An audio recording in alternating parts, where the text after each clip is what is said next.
Today I'm going to claim that there is insufficient evidence to show that man is causing climate change. Those that believe that man is changing the climate have failed to provide convincing and proper evidence to back their claims. In order to prove this claim, I have to show you exactly what climate change theorists are claiming though. So, one, they claim that carbon dioxide is a greenhouse gas which traps heat and radiation more efficiently. Two, they claim that carbon dioxide increases humidity and the formation of cirrus clouds, which also trap heat and radiation. Three, they claim that there is no alternative explanation that accurately accounts for the increases in global temperatures. And four, they claim that man-made global warming would have a negative effect on the world. So my main argument is that the claims that man-made CO2 is causing climate change fails to stand up against the tests of evidence and cross-examination. While carbon dioxide is a greenhouse gas, water vapor, 99.999% of which is entirely natural, accounts for 95% of the total greenhouse gas effect. While carbon dioxide accounts for 3.6 of the remaining greenhouse gas effect, only 3% of all carbon dioxide in the atmosphere is created by man. So to put that in perspective for you, only 0.11% of the greenhouse gas effect on Earth is caused by man-made carbon dioxide. This is a far cry from the supposedly catastrophic effect that man-made CO2 emissions are supposed to have on our climate, according to climate change theorists. Now, also, to address the claim about cirrus clouds, according to a NASA satellite study, it was shown that there was no direct link between increases in CO2 emissions and any increases in humidity or cirrus cloud formations. To address the third claim, there is evidence to suggest that the sunspot cycle is directly affecting climate change.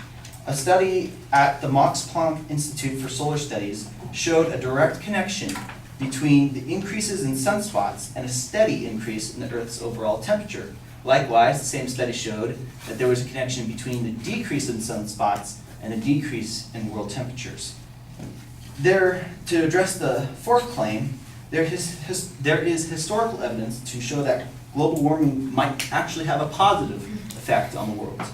According to a review of 240 scientific studies conducted by a Harvard University team, the world experienced a medieval warm period during between the 9th and 14th centuries and a Little Ice Age around 1300 AD. According to Dr. Philip Scott, a professor of biogeography, these findings undermine claims that global warming would be a bad thing. According to Dr. Scott, history shows that the medieval warm period was a prosperous time for people, and that in contrast, the Little Ice Age was followed by famine and economic collapse. So if history is any indicator, then global warming overall might be good for us, economically and otherwise. In absence of evidence to support their claims, those supporting man-made climate change theories rely heavily on appeals to authority. I don't think it's a secret to anyone that those who support the idea that man is changing the climate always claim that there is a scientific consensus on the issue. Well, consensus is what led people to believe the world was flat, that the Earth was the center of the universe, and that leeches were the cure to almost any ailment. Consensus does not qualify as proper evidence because evidence of opinion must be backed by some sort of factual evidence. Appeals to authority are also historically considered one of the weakest of all evidential appeals. In closing, I have shown in this speech that the claims that man is causing climate change fail to stand up against tests of evidence and cross-examination, and in absence of this evidence, those that claim that man is causing climate change rely on weak appeals to authority. I am confident today that I have shown you that, at best, the theory of man-made climate change is unsupported and, at worst, disproven.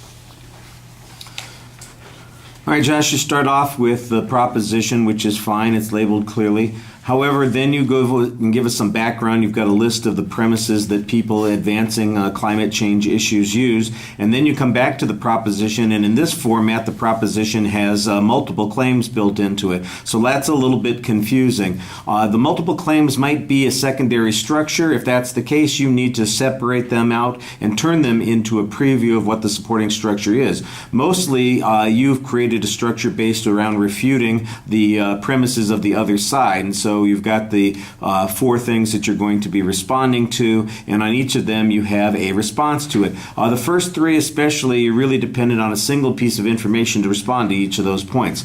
On the data on the water vapor, for instance, and how much it makes up of the CO2 activity in the atmosphere, I think that's an interesting statistic. You give us a good percentage on that. Actually, it probably falls in the category of piece of factual data, but I don't have any idea where that information came from.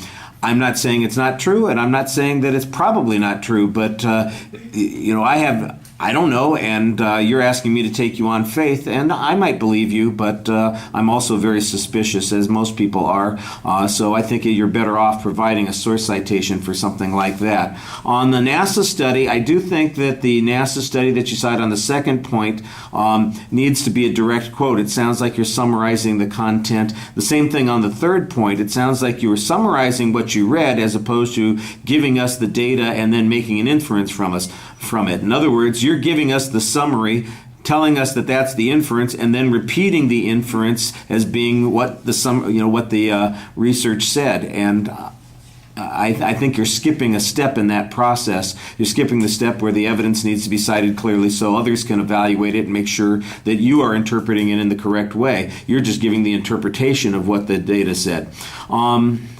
The one piece of information on the historical information concerning the Ice Age and the warming period. You did give us a source citation on that. It did sound at first like you were quoting, although as I listened to it, the longer I listened to it, once again, it sounds like a summary as opposed to a direct quote. And you shouldn't be paraphrasing. You shouldn't be giving me your annotated comments. Those could be your claims. When you're presenting the evidence, I ought to be getting the words of the authority that you're citing. And speaking of authorities, you make this last argument that says that there's an appeal to authority and there's a criticism of consensus. I think the criticism of consensus is a reasonable argument to make, but if researchers are citing data from their own research, I don't think that would qualify as an appeal to authority. That's the scientific process. Now, if there's a criticism with the scientific process, or for instance, if there is some authority that is misusing those scientific processes, I think you need to build an argument on those. All right, thank you.